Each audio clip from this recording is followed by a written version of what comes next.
they're deeply in debt. They already have to, most people already have to do and say and think exactly what they're told, because otherwise they won't be able to pay their mortgage, they won't be able to pay their credit card debt, they won't be able to pay their student loan debt. So it's already pretty much game over for the personal freedoms that we grew up learning to love and cherish.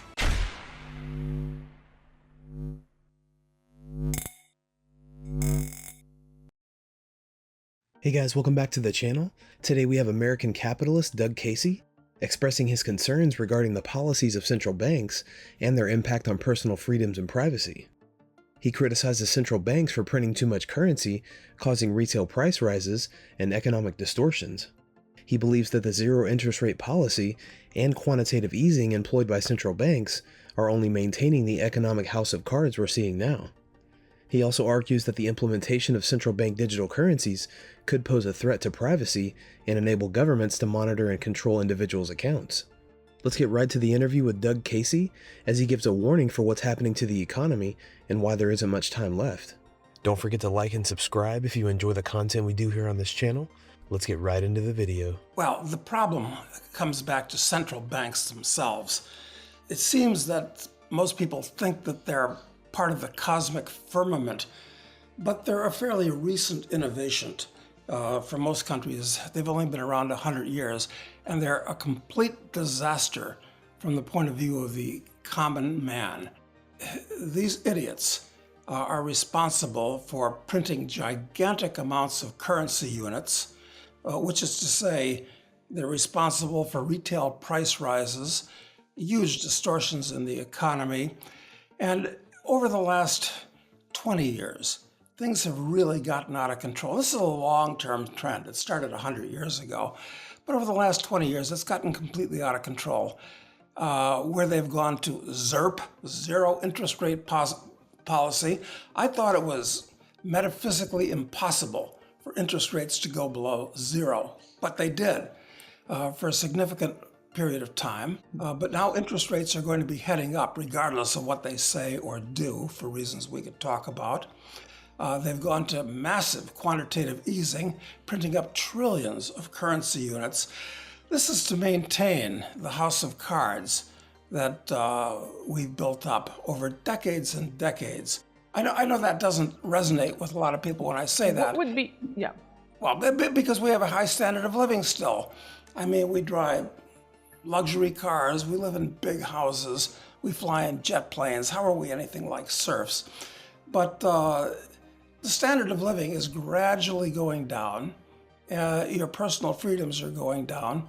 Look, the things that made Western civilization what it is, far better and far different from any other civilization in world history, privacy is one of them.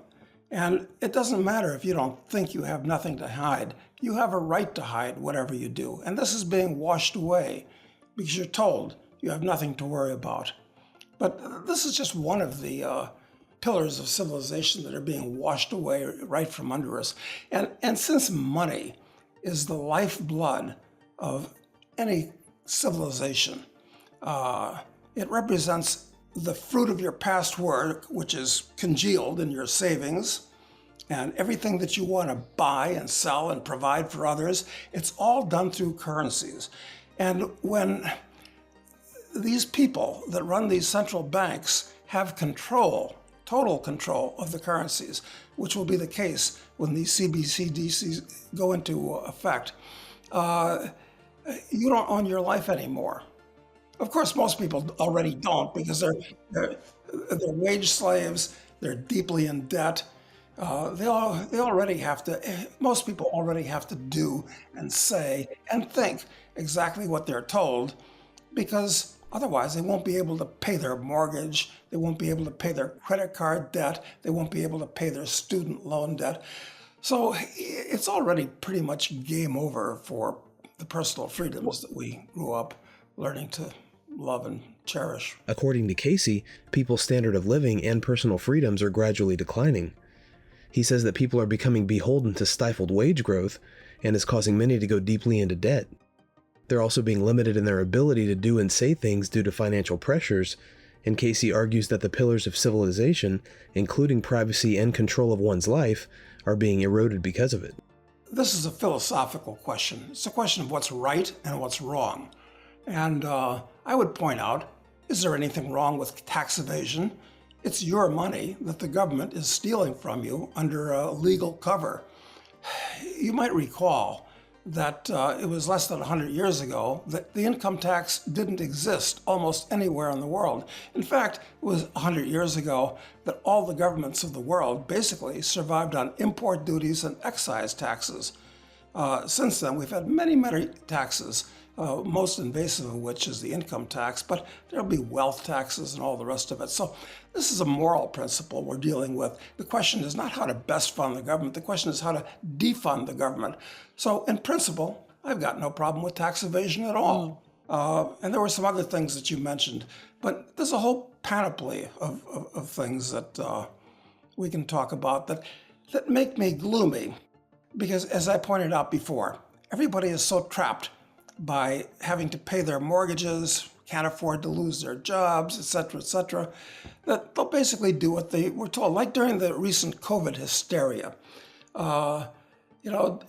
doctors and nurses basically just rolled over like sheep and cows because they're all employees these days. And if you don't do what your employer tells you, you get fired, maybe you lose your license.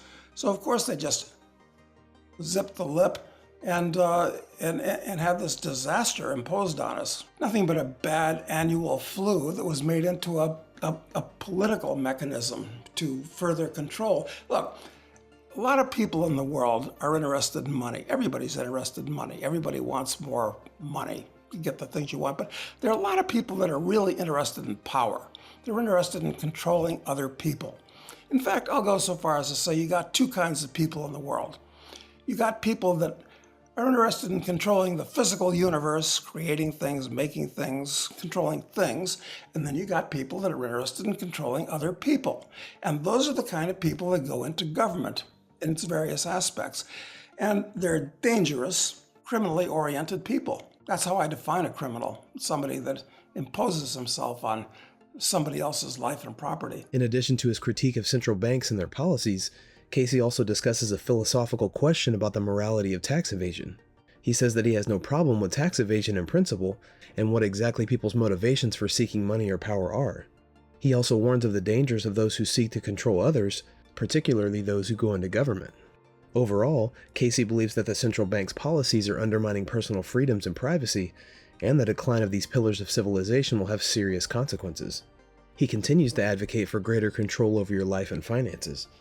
What do you think about Doug Casey's view on the current U.S. economy and the control the governments have that's leading to diminishing returns on an overall quality of life for many people? Comment down below.